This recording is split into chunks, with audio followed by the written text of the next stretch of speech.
Salut, je suis contente de vous retrouver aujourd'hui. C'est une vidéo que je suis excitée de faire. On va parler aujourd'hui de plaisir et de plaisir sexuel et d'herpès. Je vais plus parler du plaisir sexuel féminin. Là, je vois déjà les questions, pourquoi pas le plaisir sexuel masculin? En fait, je veux parler du orgasm gap ou de la disparité du plaisir sexuel dans les relations hétérosexuelles. En fait, les femmes ont moins d'orgasmes que les hommes.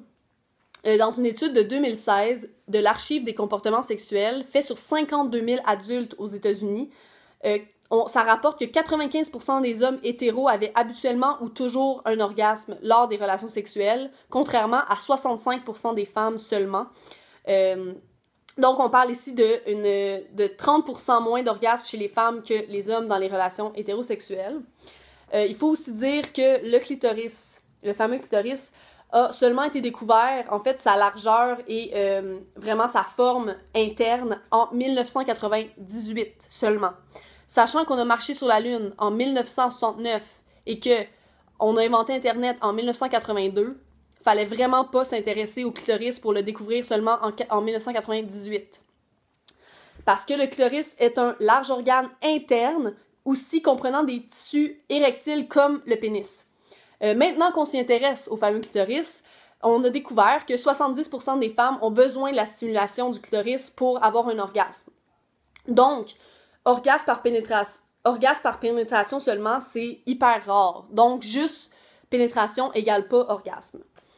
Maintenant que tout ça est dit, en fait, l'introduction de cette vidéo servait surtout à imaginer, rajouter par-dessus cet orgasm gap ou cette disparité du plaisir sexuel, un virus incurable, l'herpès.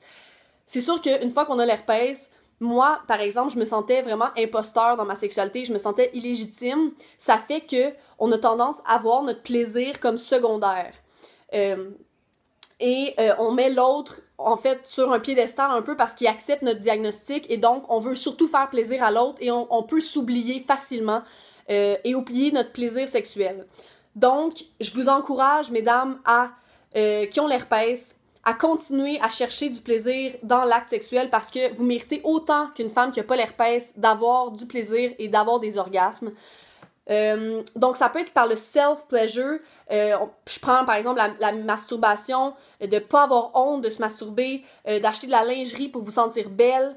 On peut être célibataire puis mettre en place un plan pour se sentir forte et dans sa sexualité et se sentir belle.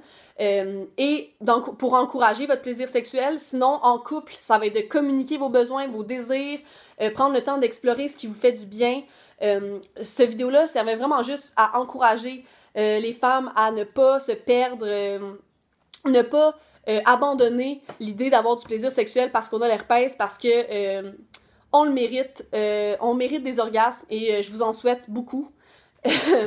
Mais bref, girl power, et puis voilà, c'était vraiment pour vous dire qu'on mérite autant d'avoir du plaisir sexuel, herpès ou pas.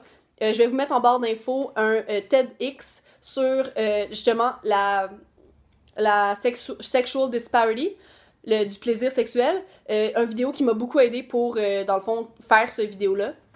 Donc, si ça vous intéresse, je vous mets le lien en barre d'infos. Bonne journée!